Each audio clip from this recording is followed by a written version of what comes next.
our brain wired in a survival level where we kind of have to know what's going to happen. So we try to organize our life and put the things together, because otherwise it will be a mess, right? We feel very uncomfortable in conditions where we don't know what's going to happen, and we feel much more comfortable in the conditions where we know what's going to happen. Even the spirituality concept became so much about try to manifest the right people, the right circumstances, the right job, the right appearance, So even this topic of spirituality, where you're supposed to surrender, let go, and just trust your life to God, you try to manipulate reality and still try to manifest certain things from the perspective of limited mind, because your mind collected certain memories and certain labels and preferences in life, how it's supposed to be. For example, living in nature is good, living in a city is bad. Like having a ta-ta-ta partner is good, having a partner that ta-ta-ta is not good. So we still dividing life on good or bad, cutting on the pieces, not seeing the whole picture, and from that kind of perspective, trying to control our life. We are wondering why it's not coming for us, why our dreams are not coming true. We've been manifesting so long, we've been dreaming about these things. With this kind of feeling that you feel impatient, that the life is not delivering you what it's supposed to deliver by this time. Is it coming at all, this kind of things that I ordered from universe? It's a very impatient approach where you don't trust life. And you're like, okay, Diana, that sounds very nice. Trust in life, let go, surrender, trust God. But how am I supposed to do that? I mean, my brain is wired to survive. This is just the way I see life. This is how I get used to live. This is just the way the life is. We're supposed to organize. We're supposed to plan, because if we're not gonna plan, we might end up, I don't know, on the street, and not knowing what we're gonna have for food for tomorrow and where we're gonna sleep. And I completely understand that. And I think that's a big challenge for us humans to actually find this balance. The biggest lessons, the best lessons I learn, it just comes from observing the nature actually. It's all the answers of the universe, God exists in creation, if you just observe nature the way it is. And nature is so chaotic, but at the same time, so organized. You can't really say nature is chaotic or nature is organized, because it's both equally. Because you might look on the ground and there's just so many ants running around, and they look chaotic. But if you look closely and you understand what they are doing, they actually super organized ants, and they carrying food to their shelter, organizing and preparing for winter and something. Same happens in your brain. There's so many cells, electrons sending signals to each other, so I can move my fingers, so I can speak, so this sound can create itself. And and it looks so chaotic, but if any this electron a signal go the other way around or go wrong, I might just die like this, So it's organized. So is life supposed to be organized or chaotic? I think it's neither of that. We are seeing this organized or chaotic from our mind perspective of view. But actually, the life, it is what it is. And the biggest lesson I learned, that the life is actually organizes itself. You don't need to think about how all this crazy electrons runs in our brain. It just organizes itself. Even we try to open up our brain and see what's going on, because we kind of want to organize things. We want to know what's going on. But I don't see that much value in that knowledge, in that knowing how is exactly my brain working. Do I need to really understand how the gravity works so it can continue working? I mean, on a theory level, I learned how the gravity works in the physics, but if you ask me, do I really understand how it works? I have no fucking idea, dude, but it's working. Yeah, I can walk on the ground. It pulls me there, and like I'm not flying around. I have no idea how my body works. Even I learned this all biology and organs and my bones and everything, but I have no idea. That's a miracle. How the life is like happening, that's such a miracle. And I feel when we try to understand it, like how it's exactly happening from limited perspective of view, it's a dead road. Because it's magic, you know? I think every scientist somehow, like if he learns like so deep, somehow come to the conclusions that there is a higher power. I don't know if it's like God, if it's universe, it's magic, like, and they must just come to some kind of religion or spirituality, or like, or believing in something beyond like all these things that we see here, just to make sense out of the world, because it's not possible to make sense of the world just from the limited perspective of view of mind. It's such a huge mistake when we just try to organize and see the world only from that kind of perspective. I feel we are missing on life really big if we are really only using our limited mind perception. There is like so much beyond. And I get used to a question, okay, if I'm supposed to surrender and just let go and just like trust the universe and don't let my mind interfere so much with my reality and judge like this good, this bad, and plan everything and calculate for me everything. Video just stopped recording because I don't have memory on my iPhone. I think I was talking about what are we here supposed to do if we're not supposed to use our mind so much, and the mind not supposed to interfere our life so much and the judge what's good, what's bad, and there is like something beyond, like this consciousness itself that perceive life itself, and we must upgrade on that kind of level. But why do we have mind here, right? I mean, this is so powerful. It's a crazy machine that's always active and drives us crazy. Like, why do we have it? Like, why we not like birds, who just flying around and not thinking about, not planning the life, just like reacting to life, and always kind of don't have this emotional baggage and intelligence and all these things that we have here as a human species. And the same things, it makes life beautiful, but the same times it kind of drives us crazy, because we feel that our own intelligence turning against us, because the more we know about life, the more we're trying to make sense of the world, again from our limited perspective of view, the more depressed we are getting. And why do we have mind then? why do we have it? We were designed in such a way. And I think I have a theory that we have mind only that we can appreciate life and observe life for what it is. And we must upgrade our limited perspective of mind to some kind of different, like macro perspective. And in that case, we might feel life on a completely different level. And that's what I'm doing here on this channel. Because again, you're like, okay, Diana, this is great. We must upgrade to the higher consciousness. Just let go of the mind, like surrender and just like, I don't know, whatever, But what are we here, like, what are we here to do, right? What is this like talks all about?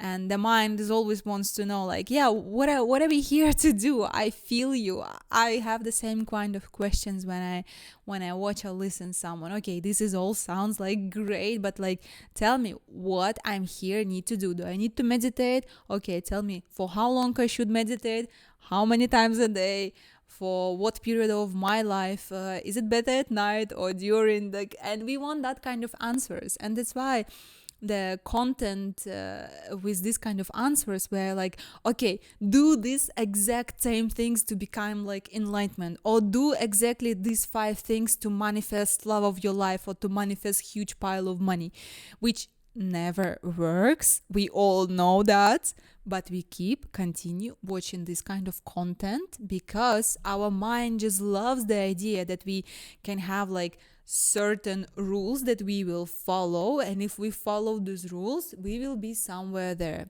And there is like other people who is kind of confirming that way of view. Okay, if you do ta ta ta ta ta, you will be there. It just doesn't work, and we already know that it doesn't work, but we keep believing that. It's like reminding me idea. It's a first time when I got disappointed in life so badly. When I was studying in school so good, my entire school time, like 11 years, 11 grades, I was studying very well. I was listening everything they were telling me to listen.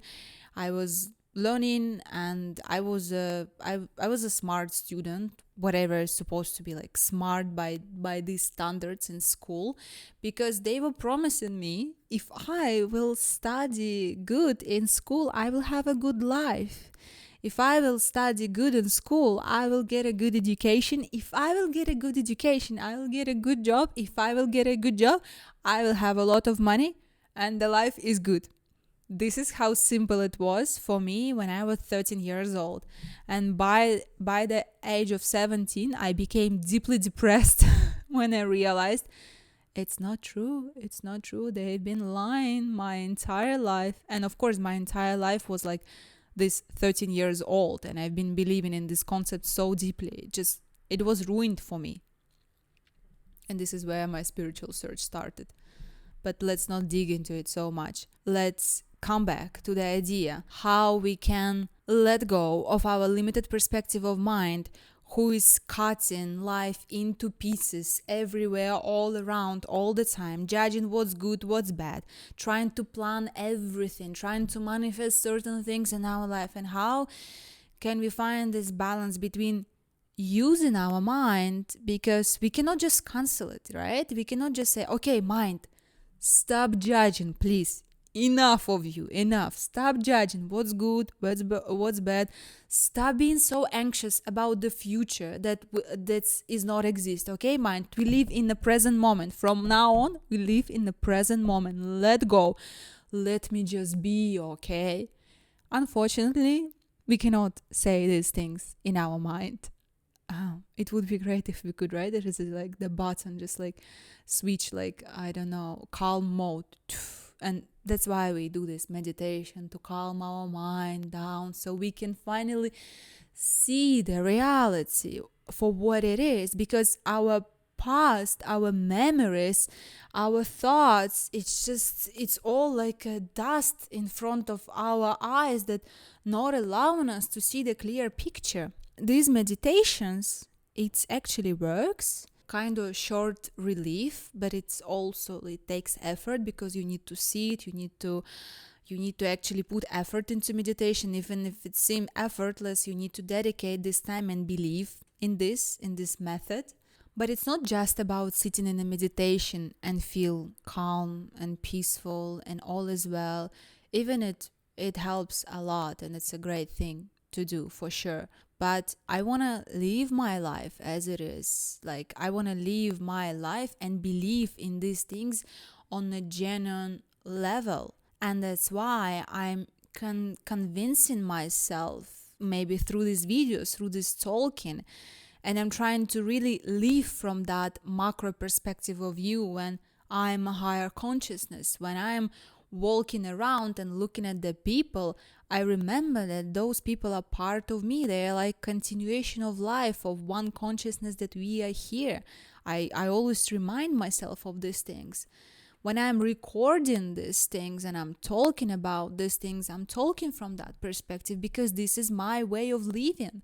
My way of living is like talking and thinking, and I think and talk from that perspective. So I kind of try to upgrade my mind to this level so I can exist with my mind, not just cancel my mind, but I exist and live with my mind from that unlimited perspective of you, when I know that I am a higher consciousness, and this higher consciousness is perceiving the life, and I'm aware of it, and I'm aware that I'm aware. This is actually the highest meditation, when you're aware that you are aware. Because my way of living is not just sitting on the mountains and meditating. It might be for some people. My way of living is being in a relationship, is meeting my friends, is going for a run, is experiencing all these unpleasant emotions. And my job, I don't want to say my job, but what I'm trying to do here, I try to bring always this higher perspective of view on everything what I do, like everything what I experience. If this emotion comes, I try to watch my emotion from this like higher consciousness perspective of view, and I know it's okay, this emotion is here, I hear you, I acknowledge, I see you, and it just passes, because this higher consciousness doesn't judge. It's just observing what is. It's not trying to be anything. It's not trying to change it on its own way, because it doesn't have ego. Only ego has like limited perceptions of what is supposed to be and what is not supposed to be, and always try to look at how it's supposed to be, what it should be, what if. But higher consciousness just looking at what is. And what is always perfect, is always perfectly organizes itself in a beautiful life existence itself. And our mind here just to observe and appreciate it. That's it. I feel our mind is such a powerful machine that we just didn't really learn how to use it, but we are learning. We are for sure improving as a people here. You can see throughout the history. And I feel now we are really entering this era where we can accept and see the reality of what is. And I feel we are on some kind of like a breaking age where the old rules doesn't work so much anymore, and just it doesn't make sense so much to view in the life and to see in the life from the perspective that we've been learning in the school. So we must find the new way. But this kind of new way, it's not a book like a Bible or Quran or Buddhism book, something where you just read and you're just like, okay, this is life, okay, I believe in this God, I do these rules, I pray 5 times a day, I don't kill, I don't steal, I don't lie, and I'm gonna be a good human and I will be in paradise. No, not from that kind of perspective, or from that kind of perspective where some kind of guru just comes to you and tell you should do this. No, that's your own personal journey. That's your own personal quest for life, where you have to discover for yourself, and each one of us have to discover for its own self. I think you can agree with me that it's a very different knowledge when someone comes to you and just say, this is how it is, ta ta ta ta ta ta ta ta ta ta, and you're like, okay, that makes sense. I'm very grateful for your knowledge, thank you. Or it's a different when you are actually seeing something that's not working, something that doesn't feel right, and you go and you try to discover and you get this knowledge yourself. It settles within you. It's like you earn it, you own it now, you live it. It's very different. It might be exactly the same information about the world, but you gotta experience that knowledge. Just a piece of information written in a book or telling by someone is not enough. You gotta experience this knowledge. And this is quest for life. This is search for life, which is not search at the same time, because there's nothing to search. Everything is here, right? You don't need to leave the room to find anything. Like everything is literally inside of you, like everything. Your thing is just to develop your ability to see that there is nothing to search for. Everything is here, everything is perfect, and what is. And yeah, I don't know what else to say, honestly.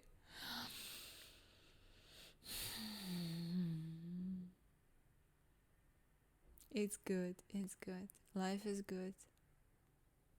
It's a blessing to be here and to live and to express and to appear new form all the time and allow this form to develop and evolve into something else. And it's so beautiful to watch it, to experience, to be it, you know. I don't think you would like to watch the movie where you know how things exactly will happen.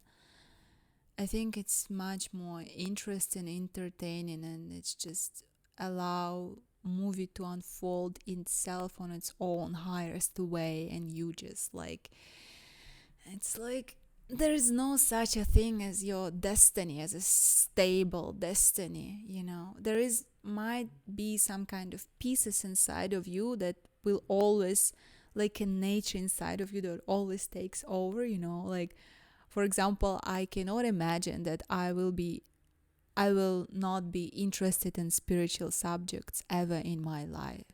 My appearance might change. I might not be interested in music anymore, you know, I love the music. I might not be interested in movies anymore, but spirituality and this sense of like magic in life, I feel it's just something that my character is wired to be. And I feel it's not just my personal trait actually. There are so many people like me who just crazy and just like they want to go in this spiritual concept so much that, and it feels like this kind of like some kind of power, like gravity just pulls you to these topics, you know, something that some kind of your nature, you know. And yeah, it's beautiful. I love it. I love it. Honestly, I love it. So good to be here. So good. I love you.